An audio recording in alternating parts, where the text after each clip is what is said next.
Analizando a tres fanáticos. El caso de Álvarez fue quizás el ejemplo más instructivo para mí de cómo Estados Unidos trató a sus amigos caídos. Álvarez, su ejército y la dirigencia hondureña eran diferentes a nosotros. Tenían una fuerte ideología aplaudida por Estados Unidos. Antimarxistas dedicados, anticomunistas, anti cualquier cosa que fuera socialmente significativa o beneficiosa para el pueblo. Cualquier cosa que tuviera la palabra social para Álvarez significaba comunismo. Tenía una verdadera fijación por Nicaragua. Manuel Antonio, me dijo Álvarez un día, tengo un sueño. Puedo verme cabalgando hacia Nicaragua en un caballo blanco, liberando al país de los comunistas, sandinistas y tomando el control. Álvarez intentó por todos los medios posibles hacer realidad su sueño. Ondeando una bandera anticomunista y anticubana, quiso ayudar a Estados Unidos a hacer la guerra contra Nicaragua. Todo el tiempo estuvo diseñando su estrategia de guerra. Fue este ardor en la lucha lo que convenció a Estados Unidos de apoyar a Álvarez, ayudándolo a pasar por encima de otros oficiales y tomar el control del ejército hondureño. A modo de agradecimiento a sus patrocinadores en Washington, Álvarez abrió Honduras al control virtual de Estados Unidos. Él y su ejército en la década de 1980 asumieron el papel de Panamá como servidor obediente de sus amos norteamericanos. Álvarez dijo que todo era necesario para combatir la Guerra Fría. Sin embargo, ¿de dónde procedía su celo anticomunista y qué tenía que ver con Honduras? Prácticamente no había guerrillas en Honduras, aunque finalmente surgió un pequeño grupo llamado Chinchoneros, que tomó algunos rehenes en Tegucigalpa y luego negoció su salida del país con la ayuda de la mediación de los diplomáticos extranjeros.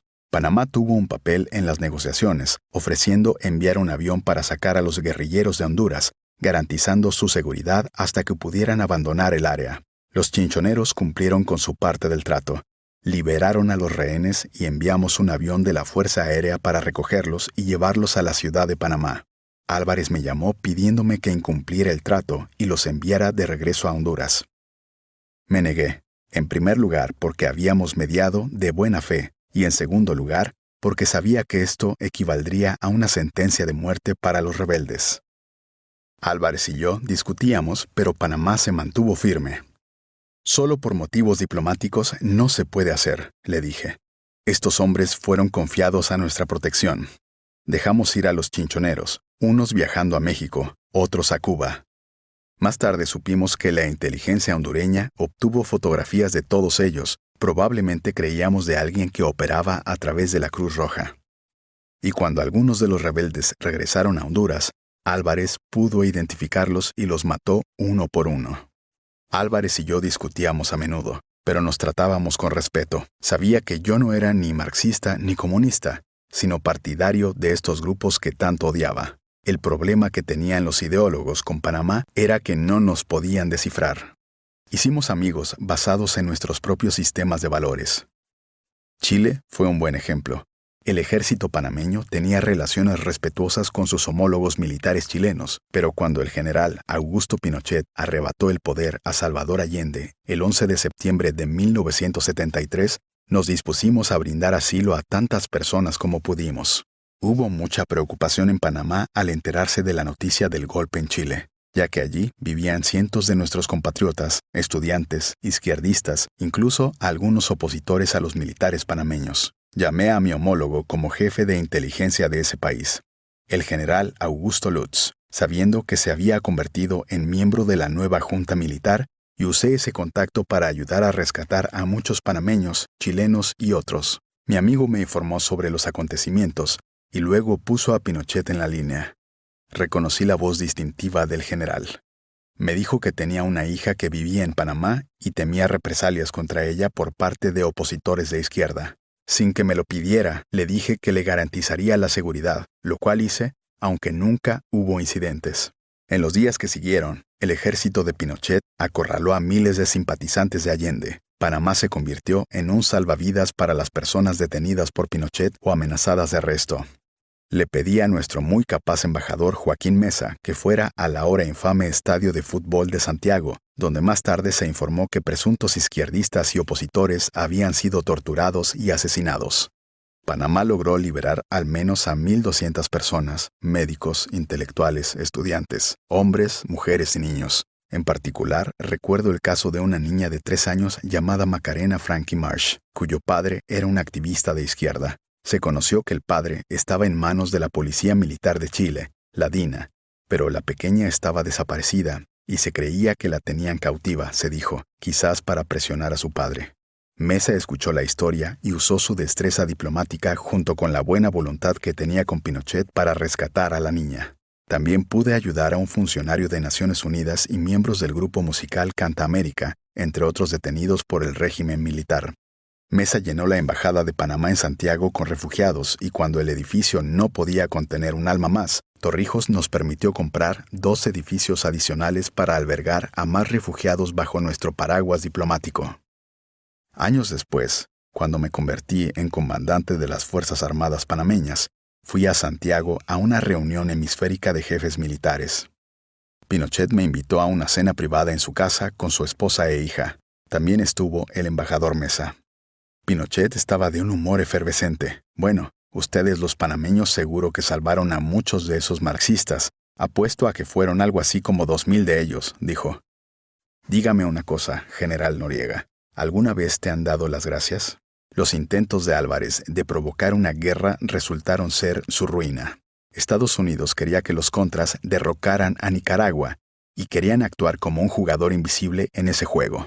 No buscaban un enfoque muy visible y abierto, y hacia eso lo estaba conduciendo Álvarez. Eventualmente, esto significó que Álvarez, por razones muy diferentes al interés de Estados Unidos en deshacerse de mí, se convirtió en un problema. Me negué a ayudarlos en Nicaragua. Álvarez quería hacer demasiado. Así que de repente, un buen día, hubo un golpe de Estado en Tegucigalpa, viniendo del lugar donde uno menos lo esperaba. Los amigos más cercanos de Álvarez, compañeros oficiales de la Fuerza Aérea Hondureña. Estados Unidos ayudó a planear e instigar el golpe. Las Fuerzas Armadas captaron a su comandante, lo amarraron y lo enviaron empacado fuera del país a Costa Rica. El momento escogido para el levantamiento contra Álvarez fue importante. Estados Unidos había estado organizando un minicurso sobre inteligencia y operaciones militares en Fort Gulick, una de sus bases militares en la antigua zona del canal. Entre los asistentes al curso se encontraban varios hombres clave de Álvarez. Recuerdo dar el discurso de clausura y luego asistir a una recepción para ellos en el Hotel Continental esa noche. Todos nosotros desconocíamos los problemas que se estaban gestando en Honduras. La noticia salió a la mañana siguiente con la noticia de que el general Walter López era el nuevo jefe de las Fuerzas Armadas hondureñas. Más tarde ese mismo día, recibí un mensaje de Costa Rica. Álvarez quería hablar conmigo. Cuando finalmente se hizo la conexión telefónica, el hombre al otro lado de la UNE era un Álvarez que sonaba en un estado de ánimo muy diferente al del hombre que yo conocía, alternativamente amargado, derrotado, lloroso, sin esperanza, luego violento, aferrado a posibilidades, suplicándome apoyo. ¿Qué puedo hacer por ti?, dije finalmente, incapaz de pensar en algo que pudiera revelar su destino. Manuel Antonio llama al general. Paul Gorman por mí, dijo, refiriéndose al jefe del Comando Sur de Estados Unidos. No lo he podido localizar, pero Manuel Antonio, por favor, dígale al general Gorman, dígale lo que me han hecho. Dígale que estoy escondido aquí en Costa Rica. Dígale todo lo que he dicho. De hecho, me puse en contacto con Gorman. Oh, sí, sabemos sobre eso. Gracias por la llamada, dijo Gorman, descartando todo el asunto y cambiando rápidamente de tema. Me di cuenta de que Gorman sabía mucho sobre la suerte de Álvarez y que era probable que nada cambiara. Todo esto sería intrascendente excepto por el hecho de que no muchos días después recibí la visita de un agente de la CIA. Obviamente consciente de que estaba en contacto con Álvarez.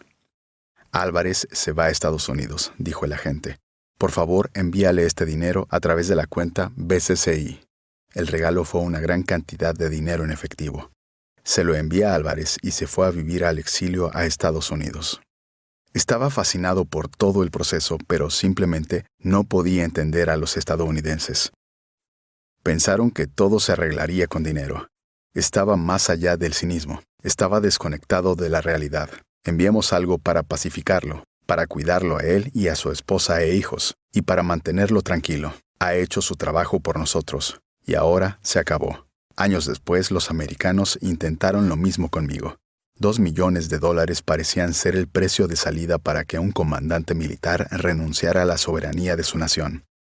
Álvarez estaba en el fondo de mi mente, y todo el dinero que me podían ofrecer no era suficiente para que me fuera de Panamá. No fue la única vez que lo intentaron.